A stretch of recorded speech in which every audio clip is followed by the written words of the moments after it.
Shabbas, Daf from Kuf Yud Beis through Kuf Yud Ches. On Daf Kuf Yud Beis, the Gemara continues the discussion we began on Kuf Yud Aleph about Kesher Shel Kayama, permanent knots as opposed to non-permanent knots. The Gemara brings a brisa, three brises actually, a three-way contradiction about untying knots in the straps of sandals and shoes, minel and sandal. One brisa says chayav chatas. If you untie the ritzua, you're chayav chatas. It's a melacha deraisa and you're chayav chatas. One brisa says patra v'lasser. You're not chayav chatas, but it's aser. One brisa says mutter. Three-way stira, both with regard to minel and with regard to sandal. The Gemara makes various distinctions. The Rishonim have different approaches to what these distinctions are. Lahalacha, there are two approaches in the Rishonim. We have the opinion of the Rif, the Rambam, and the Shulchan Aruch, and then we have the opinion of Rashi and the Rosh and other poskim brought by the Ramah. The opinion of the Rambam is that there are two factors that determine whether a kesher is deraisa, drabanan, or neither, both tying the kesher and untying the kesher. There are two factors. One is kayama, as we had on Kuf Yud Aleph, and we have again here, whether it's permanent or not. The other question is whether it is a masa uman, whether it is a knot tied by an uman, by a craftsman, or a more informal amateur knot. According to the Rambam, if both factors are there, if it's both permanent and a more serious knot, a craftsman's knot, a masa uman, you're chayav chatas. If there's only one factor, it's either a masa uman, but not shel kayama, or it's shel kayama and not masa uman, that's patra v'laser. But if neither factor is present, then it is mutter l'chatchila. The shita of Rashi is simpler. According to Rashi, there's only one factor. The one factor is whether it is permanent or not. But there are different levels of permanence. A really permanent knot, we said last time, for half a year or a year, indefinitely, that kind of knot is deraisa, is chayav chatas. A knot which is kesher beinoni, an intermediate kesher, it's there for either more than a day or more than 7 days, but not permanently. That kind of knot is patra v'laser. A knot which is less than that, either for less than a day or less than a week, is mutter l'chatchila. Both shitas are brought in Shulchan Aruch, but for Ashkenazim in particular, we are machmer for both shitas. We are machmer, in other words, we're machmer for the idea of the Rambam that tying a knot which is a maisa uman is aser, even if it's not kayama at all, even if there's no element of kayama. If the knot is a maisa uman, it is aser at least l'chatchila. We're also machmer for Rashi that even if the knot is not a maisa uman and it's not permanent, but if it's semi-permanent for more than a day or more than a week, again we're machmer l'chatchila, even though according to the Rambam there's no such thing. Once it's not permanent, it's not permanent. If it's not a ma'aseh uman, it's mutter. But according to Rashi, once it's more than a day or more than a week at least, then it is aser l'chatchila. How do we paskin in this other machlokas whether the totally non-permanent is less than a day or less than a week? That's also machlokas. The Mishabura, the later poskim indicate l'chatchila we're machmer not to tie any knot for more than a day, even if it's going to last for less than a week. The Makom Tzarech, when there's a case of need, we're more lenient and we say that if the knot is for less than a week, we still might consider it a kesher which is not permanent at all. A couple applications of these rules. One of them is a woman tying her tichel, her mitpachat. If a woman makes a double knot in her head covering, she's typically going to take it off within the day, but she is tying a double knot. Ashkenazim in particular have a chumrah.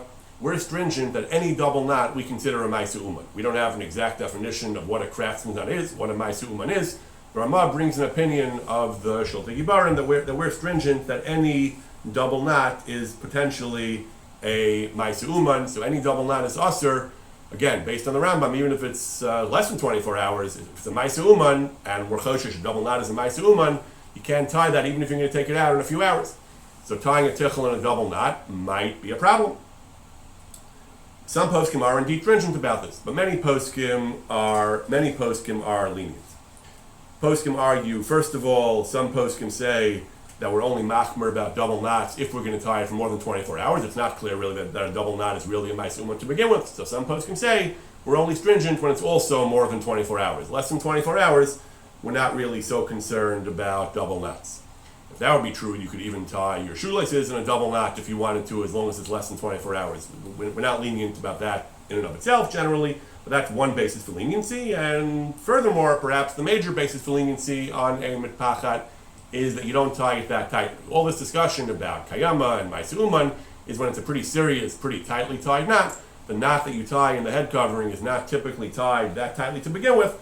So because of that, in combination with the previous argument, many poskim are lenient about tying the double knot in a head cover.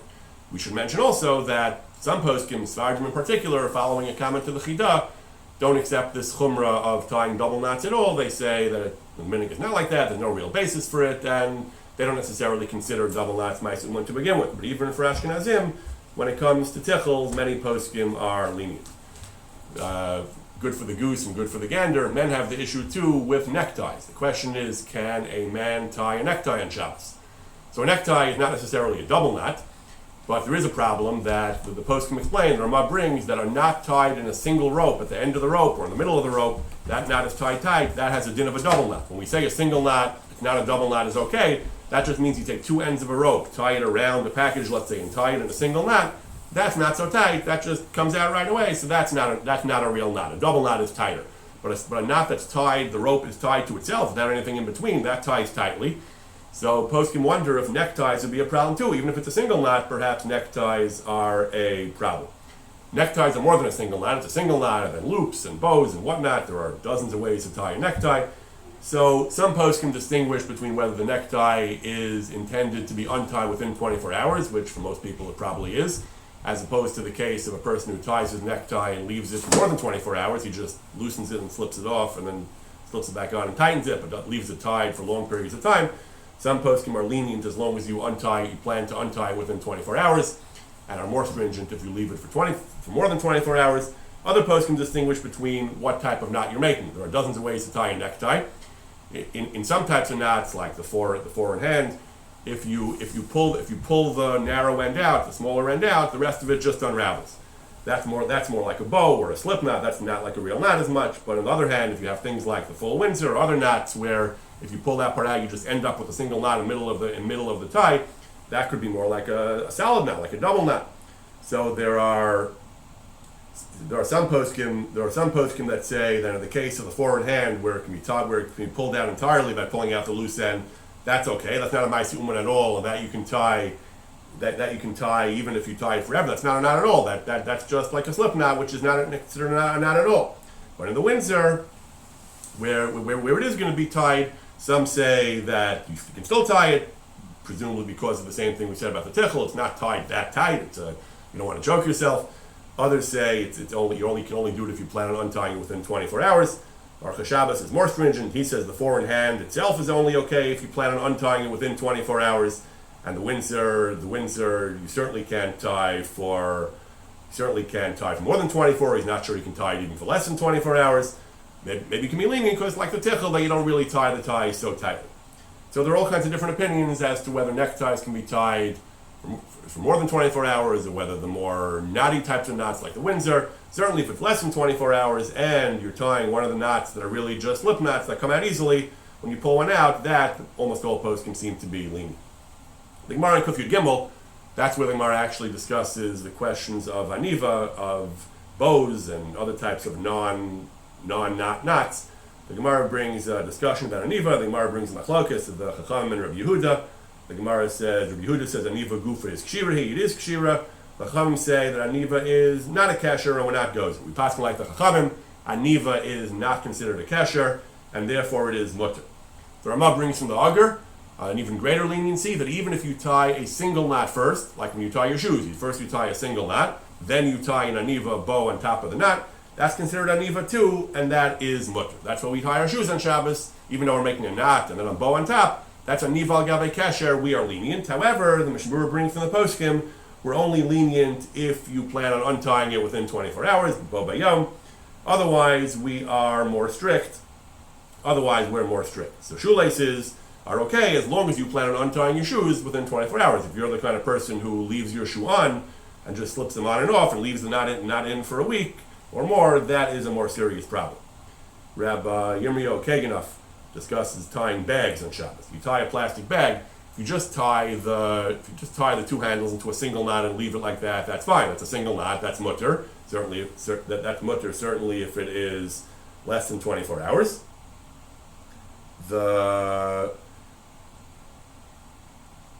Certainly, if it is even more than 24 hours, that's not a knot at all. That's mutter entirely. If you if you take the two ends of the bag and tie them into a knot like that, so you have a knot in the handles of the bag, that's like a single knot in the middle of the rope, which is like a double knot. That's usher.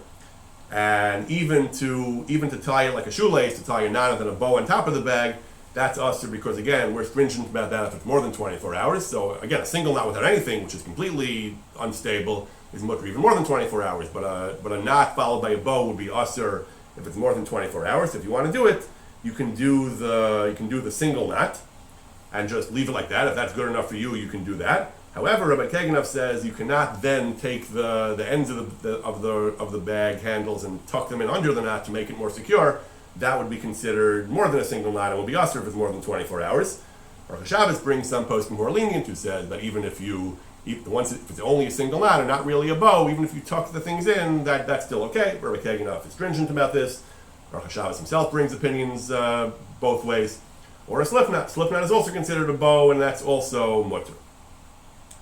Similarly, some people bring that you can't, cite daily halacha brings, you can't when you tie a garbage bag. If you make a double knot, it's a permanent double knot, even if you don't treat the double knot as ma'aseh uman. The Sfardim may not do that, but it's a permanent knot. You can leave it in the garbage forever. So a double knot is usher.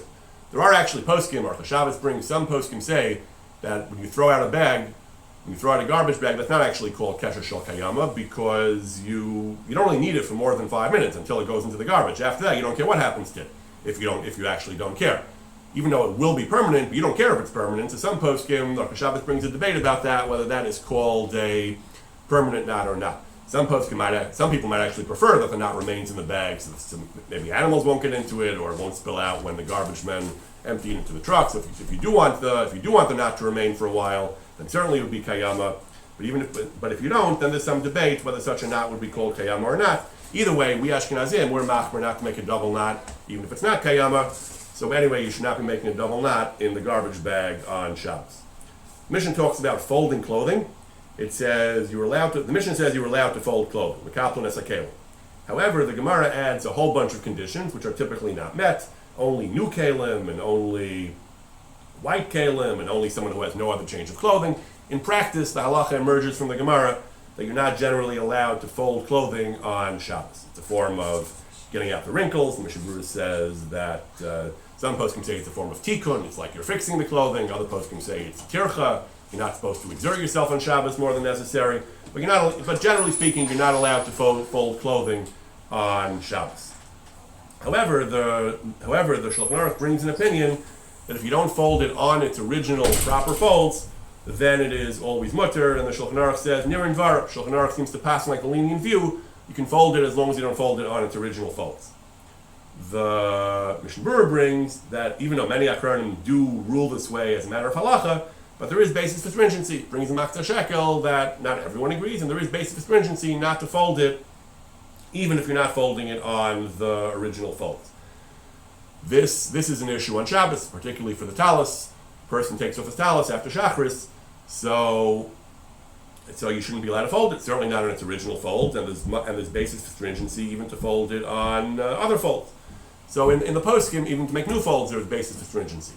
So there are three opinions in the poskim. The Aruch HaShulchan mentions a minhag that people are lenient apparently to fold it even on the original folds, and he tries to justify that minhag. He says the Acharonim bring the Kolbo, who says that the folding Chazal was talking about was a more rigorous and professional folding that really gave some element of tikkun, of fixing to the garment. Our folding is just a casual, simple procedure, so it would be mutter. So the Aruch HaShulchan and some poskim are lenient. The Sfardim bring, the Syrians bring that then the Sefer Eretz HaChaim, that the minhag in Chalab, in Aleppo, they did fold the talis on Shabbos, even in the original folds, they went like the kolbo. And some of the Syrians say you can be somech on that. Rav Adi Yosef did not like that. He felt that we shouldn't go against the Shulchan Aruch. The Shulchan Aruch says that it's usher to fold it on its original folds, even our kind of folding. And the only thing the Shulchan Aruch allows is folding not on the original folds, which is what Rav Avadia recommends. He says you don't have to protest those who are more lenient, but he says l'chatchila you should not fold it. You really should not be makel to fold it on the original creases. And then you have Mishnah Berurah brings that there are some who are stringent even about folding it not on the original creases. Aruch HaShulchan says, what are you going to do? You're just going to stuff it in without folding at all? That's not derech b'nei adam. That's not the way people behave. So there are poskim who say that if you're not really folding it at all, if you're just folding it to avoid stuffing it in, to not make a mess, to not look ugly, that's certainly okay. But l'maisa, folding it on the original folds is certainly problematic and should be avoided unless you have the minhag like the old Syrian custom, or the Shulchan defends the minhag, but certainly that's not the consensus of the poskim.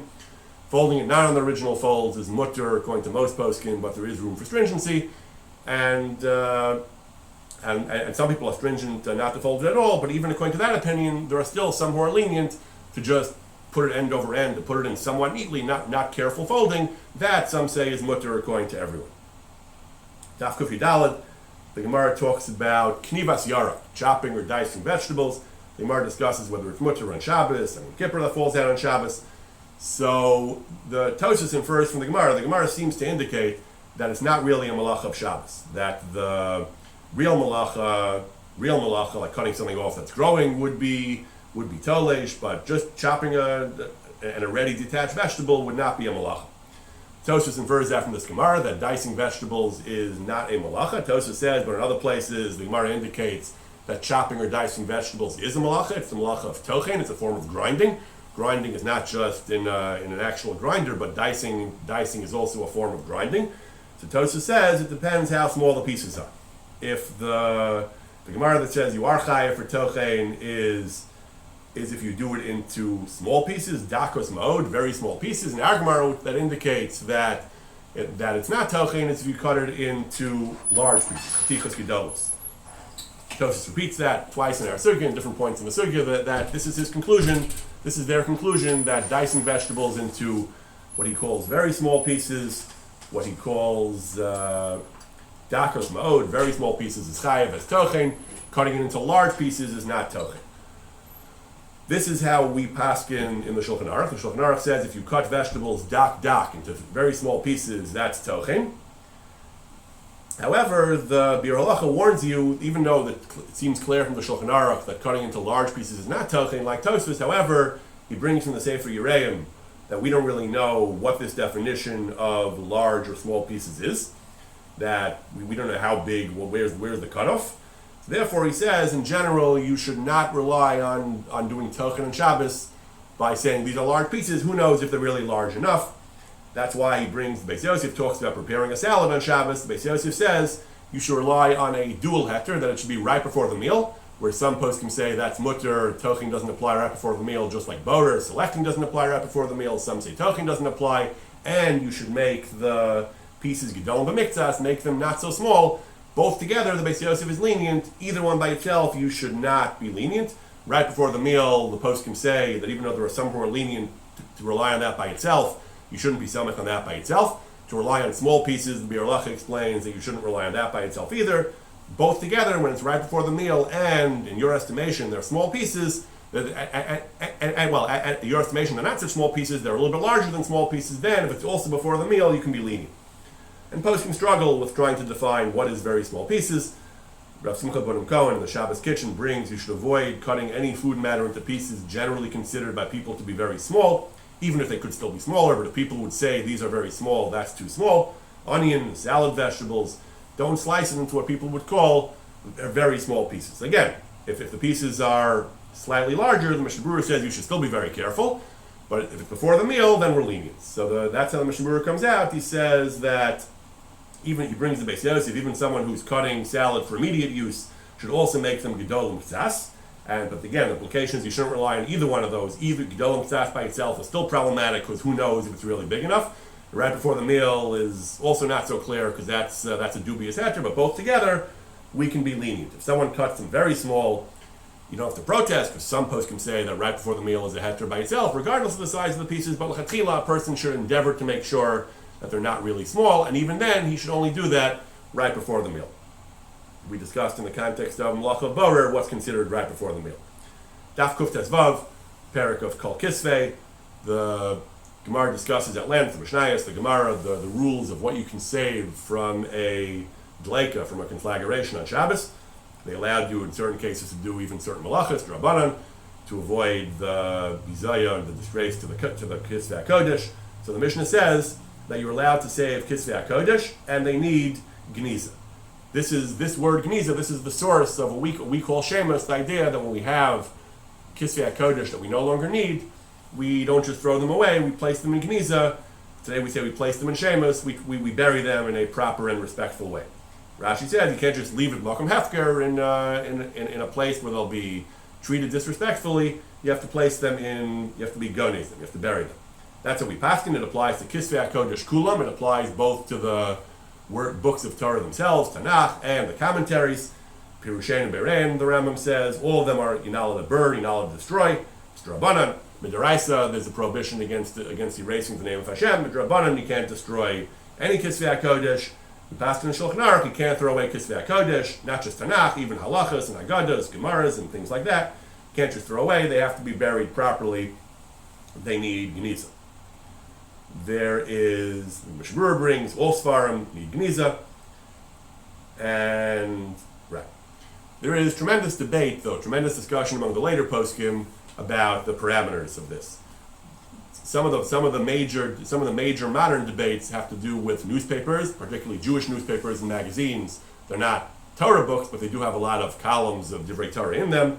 So, do they need Geniza or not? This is a major machlokas. Some poskim say that they do because people assume that they weren't permanent. Some poskim say things that are not permanent, that were intended to be discarded, don't have kedusha. Some poskim say it's enough to just you still shouldn't dispose of it with the fish heads and the rotting vegetables, but you should wrap it up and put it somewhat respectfully. But it doesn't need geniza. You can put it into the garbage because they weren't written with intent to be holy. Other poskim say no. Other poskim say that the Divrei Torah should be placed into Geniza. Some poskim claim that this, or Yirmiyahu Keganaf claims that this is a minority opinion. Other poskim I have seen said that most the Chafkei has an article where they say most poskim maintain that you cannot discard newspaper containing Torah. People wanted people to learn from them, so there's major machlokus whether newspapers with Torah need Geniza. The custom, I think, is to be lenient and to just wrap them and treat them respectfully, but not to be gonez them. But there are apparently significant opinions in the poskim that magazines and newspapers with Torah do need Geniza.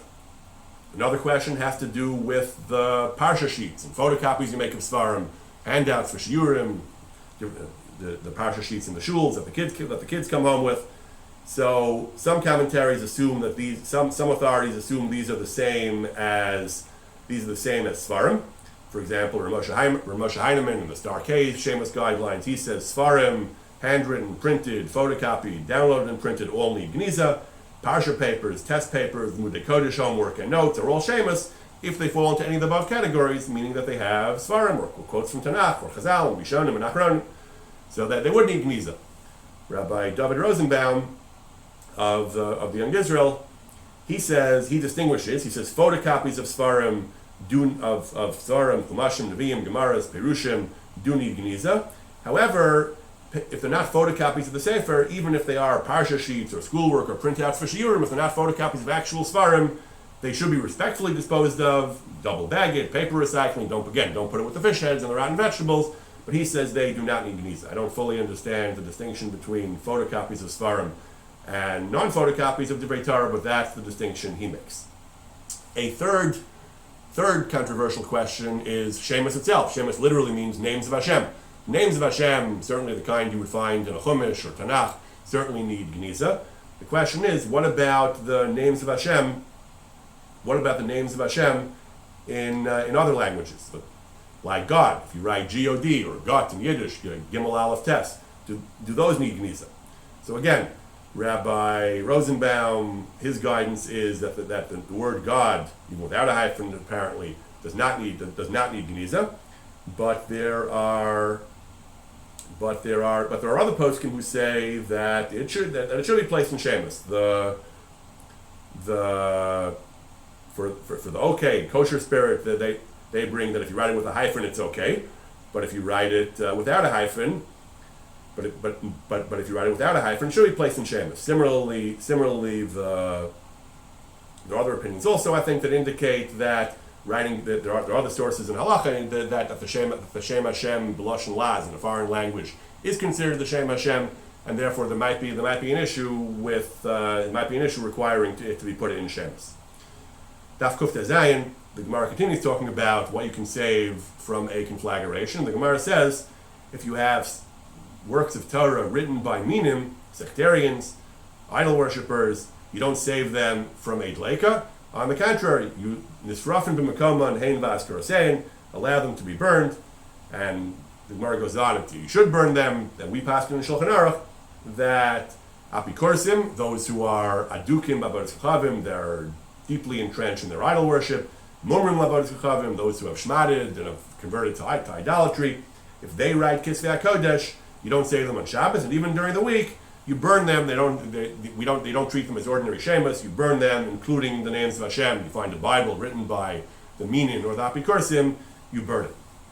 Rav Heinemann in his shemas guideline says if you have missionary material, may be burned or double wrapped and discarded. Apparently, you should not, even missionary material, you shouldn't just drop the Bible into the rotting vegetables, but you can burn it.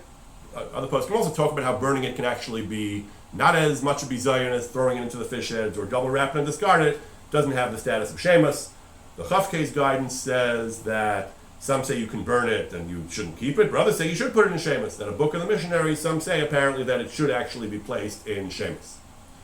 Daf Kuf Yud Zayin, the Gemara begins a discussion of the Sudos of Shabbos, the Shalosh Sudos, the Sudos in general on Shabbos. So the Gemara brings that Rav Ami and Rav Asi, when they had the opportunity to have the Eruv, Rashi explains the Eruv used to be placed in, the Eruv Chatzeros used to be placed in different houses, that when it was in their house, so we typically keep the Eruv for a year at a shot. Rama says that's recommended because you might forget. If you eat the Eruv one week, you might forget to make a new one the next week. So we typically make the Eruv once a year before Pesach, and we don't eat it every week. But they used to often eat the Eruv every week.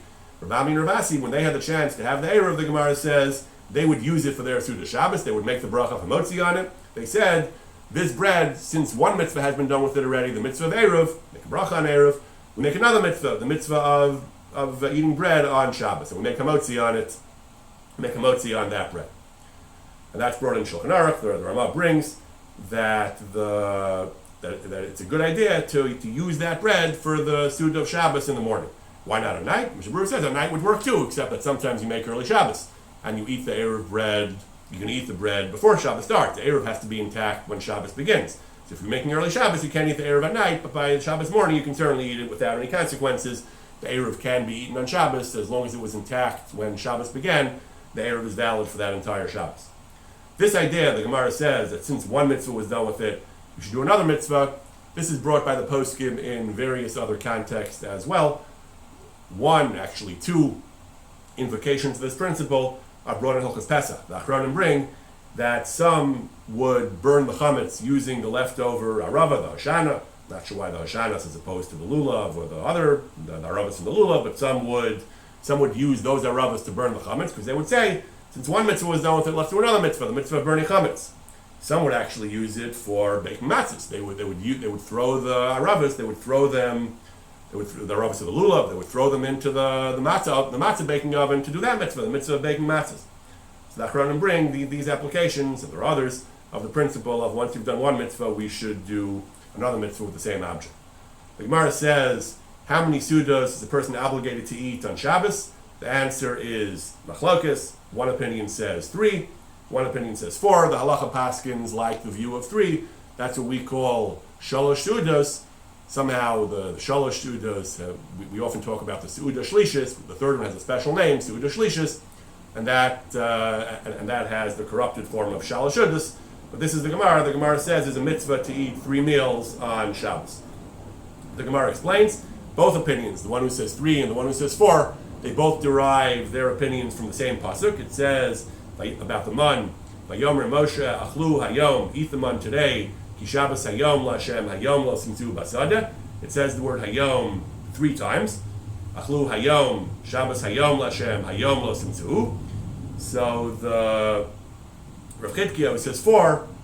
Rav Chidkiyahu says 4. He says there are 3 during the day. There are shalosh sudos. Those 3 are 3 day meals plus the one you ate at night. And the Chachamim say 3 including the night, so there's 2 during the day and 1 at night. The Rav Asher Weiss notes that the simple reading of the sugya with darshan from Sukkim and Parshas Beshalach that the shalosh sudos would be daraisa with darshan from Sukkim. And there is an opinion like that. The Levush says that it's Minat Torah. Most poskim say that it's only Midrabanan. The pasuk is Nasmachta, and therefore the mitzvah is only rabbinic. That's the Mishabura's conclusion, he says. But it is, however, a very important mitzvah. It might be rabbinic, but you should not treat it lightly. It is a major mitzvah. The Gemara on the next daf is going to say that a person is going to talk about the importance of being meticulous about the shalosh seudos. In general, he says there's a debate about whether every asmachta, every drabanan that has an asmachta in the Torah, asmachta is a drasha that's not a full-blown drasha, but it's a kind of remez in the Torah. Some say that asmachta gives it additional weight, additional importance, because it is alluded to in the Torah. Others disagree. He brings that debate. But anyway, the Gemara brings this drasha for shalosh seudos. Minority opinion that it's deraisa. Most poskim say it's drabanan, but it's an important drabanan. On Daf Kuf Yud Ches, the Gemara continues this discussion of whether there are 3 or 4 seudos. The Gemara tries to bring various proofs. At one point, the Gemara goes back to the language of the Mishnah. It says, "Mincha matzilin mazon suda achas." Whenever you're rescuing food from a conflagration on Shabbos, you rescue as many meals as you still have left in the day. So if it's already afternoon on Shabbos, you rescue 1 meal, enough food for 1 meal. Tosfos says this indicates that the time to eat Suda Shlishis is in the afternoon, as opposed to others who wanted to eat both meals in the morning. They would eat the meal, break it in half, take a break, like we do in certain cases on Erev Pesach, other scenarios. But Tosfos says you can't do that because the Gemara says even on Mincha you have to eat 1 more meal. So the simple reading of the Gemara indicates that the mitzvah to eat the Suda Shlishis is dafka bisman Mincha, dafka in the evening. Other Rishonim disagree. Other Rishonim say that was the minhag. The minhag was typically people spaced out their meals because they wanted to have meals at regular intervals and to have them balanced. They had 1 at night, 1 in the morning, 1 the next night. But Meikra Din, this is the sheet of the Bahag. Meikra Din, there's no particular time for any of the 3 meals. You can eat the 3 meals whenever you want as long as you eat 3 of them. That's the Bahag. The sheet of Tosfos here, other Rishonim, is that you have to eat the 3rd Suda after Chatzos, after halfway through the day. Shulchan Aruch would pass like this shita. The Shulchan Aruch says that Zmana of Suda Shlishis is Mishegia Zmana Mincha, from when the time of Mincha arrives, which is 6.5 hours into the day. If you eat Suda Shlishis before that, then you're not yotzi the mitzvah of Suda Shlishis. Third opinion, and Rasher Weiss notes, is the Rambam. The Rambam seems to say that the Rambam says you have to eat Suda Shlishis in the afternoon, but he actually says there's a specific time for all 3 of the meals. He says a person must eat 3 meals, achas arvis, v'achas shachris, v'achas b'mincha. 1 meal, each meal has its own designated time. 1 is Friday night, 1 is Shabbos morning, and 1 is mincha. Again, at least with regard to Suda Shlishis, we paskin like Tosfos, Suda Shlishis cannot be eaten before mincha, before 6.5 hours into the day. The Gemara, again, still discussing the machlokes of 3 or 4. The Gemara discusses the situation of a person who is poor and is on the verge of, or is actually collecting food from the communal tzedakah fund to make his meals. So brings a mission that says someone who has enough food, enough resources to have 2 meals, shouldn't take from the tamchui, which was a daily collection basket. If he has enough for 14 meals a week's worth of food, he shouldn't take from the kupa, which was a slightly longer term charity fund. So for that, he has to have 2 weeks worth of food before he's ineligible for that. So 2 weeks is 14 meals, but that's 2 meals a day. But on Shabbos you need more than that, either 3 or 4. So the Gemara discusses that. At the end of the discussion, the Gemara brings Rabbi Akiva, who says that we're talking about Shitas Rabbi Akiva. Rabbi Akiva says, "Asay Shabbat chachol v'al tarech l'brios." Better to compromise on honoring the Shabbos and earning Shabbos. Better to give up something which is really appropriate for Shabbos and not to have to accept charity. So we do accept Rabbi Akiva. We do accept Rabbi Akiva's view that it's better to be self-sufficient and not rely on charity. However, the Shulchan Aruch says if a person does have a little bit of money, a person should spend it on Shabbos. He shouldn't save it and save for a rainy day and say, okay, I'm going to skip covered Shabbos because I'm saving for a rainy day. The Mishnah explains that you might have thought to say Shabbat Chachol means that save some money as a rainy day fund, put some money away as a buffer against need. That's what I say Shabbat Chachol means. No, covered Shabbos comes before that. If you need to have your basic 3 sudos, doesn't mean spend thousands of dollars, but it means that at least having 3 sudos in Shabbos, that's important enough that we would not say I say Shabbat Chachol and put the money away. We're talking about a guy who does not even have enough money for 3 meals, and if he has enough money for 2 meals, but if you tell him to buy a 3rd meal, then he's going to have to turn to tzedakah. So that's the person the Shulchan Aruch says we're talking about. That's the person we're talking about.